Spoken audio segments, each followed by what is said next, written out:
আমাদের কিছু খারাপ অভ্যাস, ব্যাড হ্যাবিটস, যেগুলো আমাদের ভক্তিপথে আমাদেরকে পেছনে ধরে রাখে।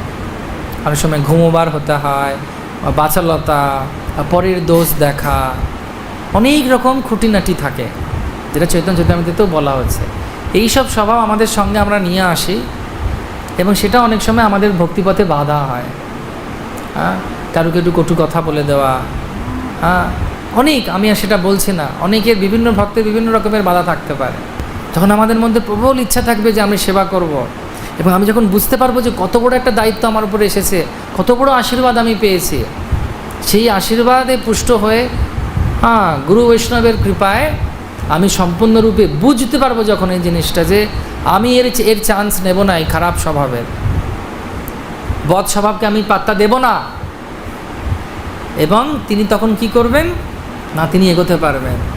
তো তিনটে জিনিসের মাধ্যমে এই বদ স্বভাব চলে যায়। একটা হচ্ছে কি, দৃঢ়তা, যে বোঝা যে আমি কত বড় আশীর্বাদ পেয়েছি, কত মহান আশীর্বাদ পেয়েছি। দ্বিতীয়ত হচ্ছে সাধু সঙ্গের প্রভাবে আমার সেই শক্তি আসবে যে এই দৃঢ়তাকে নিয়ে এগিয়ে চলার। আমরা যদি একা করতে চাই আমরা পারবো না। অ্যাকচুয়ালি দুটো জিনিস করা উচিত প্রত্যেকজন ভক্তর, এই অলসতাবাই থেকে দূরে যাওয়া। একটা হচ্ছে যে প্রতিদিন আমাদেরকে জিনিস বুঝতে হবে গ্রন্থ অধ্যয়নের মাধ্যমে, সাধুসঙ্গের মাধ্যমে, যে আমরা কত বড় আশীর্বাদ পেয়েছি। প্রেম ও রতন ধন হেলায় যেন হারিয়ে না যায়। যেমন প্রভুপাদের একটা বিশেষ গান ছিল, গোলকেরও প্রেম ধন হরিনাম সংকীর্তন রতি না জন্মিল নেতা।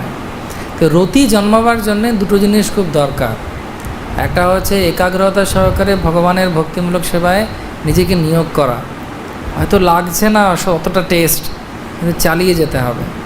আরেকটা হচ্ছে শুদ্ধ বৈষ্ণবদের, বা যে সমস্ত বৈষ্ণবরা বহুদিন ধরে, বহু বছর ধরে সেবা করছেন, সে গুরু মহারাজ হতে পারেন, গুরু মহারাজের গুরু ভাইরা হতে পারেন, আপনার সিনিয়ররা হতে পারেন, নিরলসভাবে সেবা করে যাচ্ছেন, তাদের সেবা করার মাধ্যমেও না আমাদের সে শক্তি আসে। সেই জন্যে বলা হয় ওনাদেরকে সচল ভাগবত।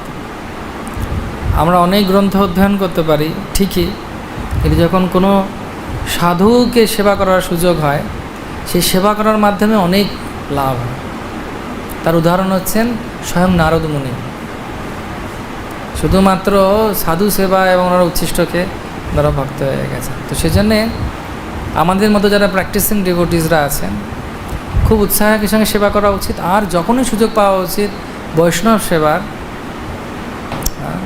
এমনও হতে পারে যে ভাবো তোমারই একজন বন্ধু, মানে তোমারই সমবয়স্ক, কিন্তু খুব সিরিয়াস, তার সঙ্গে থাকা, তার সঙ্গে কথা বলা, তাতেও কিন্তু অনেক লাভ হয়।